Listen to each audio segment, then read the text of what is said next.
Hi, I'm Cobie Smulders, and you're watching BuddyTV. Sarah, I don't know if you get to meet her today, but she's like one of the coolest chicks I've ever met. I don't want to say it's that she's Canadian, but it probably has a lot to do with it. Because Canadian girls are pretty good news. But Sarah it was amazing because the first day that she was on set, it was like she'd been there for a very long time. Like there was no sort of transition like, hey, so where are you from?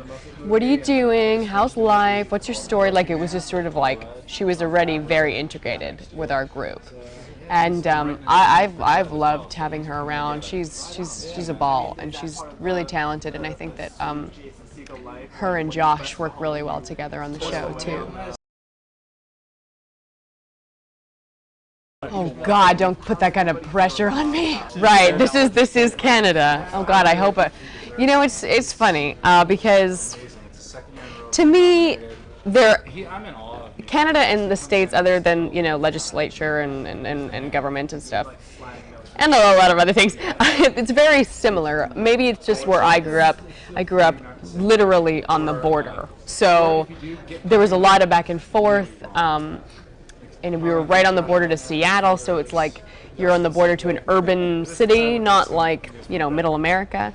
So to me there are still a lot of similarities, but then they're pointed out to me how many differences there are through the show, mainly by making fun of Canadians, like, oh, this is funny how they talk and how they say this, and you know, but it's, I don't consider myself an ambassador because that's just crazy, because I just can't have that kind of responsibility.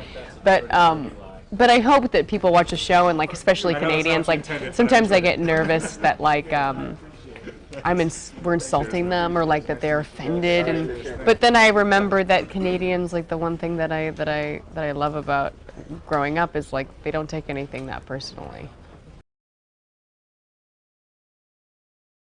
Well, you know, it's interesting because I think they've sort of Barney at the beginning of the fourth season, and even up until now, has been playing that he still has feelings for Robin, that he's in love with her, that he may be in love with her, and I think that the route she's taken is just to avoid the whole thing and just to kind of pretend like it never happened. I mean, it's such a dramatic thing to have slept with your ex-boyfriend's really good friend, so I think that her tactic is just to sort of avoid it and not talk about it and have it be something in the past and move on. And I don't know if they're gonna get back together, but in this wedding episode, actually, there's a vulnerable moment with Robin and Barney, so it's sort of revisited a little bit. I actually don't know how that's going to happen. I'm guessing from what happens from these next two episodes that things get switched up. Robin has moved to Japan for a job, and now she's coming back. And I'm assuming we didn't touch on it at all, but assuming that she gave up her apartment when she moved to Japan, so she's sort of homeless. And Marshall and Lily are moving out of their apartment, and so Ted needs a roommate. And I think that's as easy as it's going to be. But we haven't really touched upon it. I think it'll be, you know, a rarity. Like, I don't think it'll be like a 4-episode arc where we're like back in the 80s or anything. But I think that I think we're going to touch upon it. I don't know how we're going to do it, but the writers have told me like they figured out a way. They figured out a way to get another video.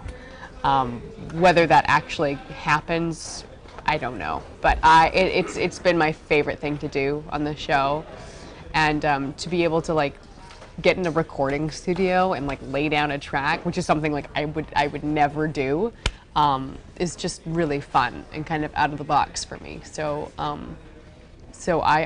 hope we do more. I would love that.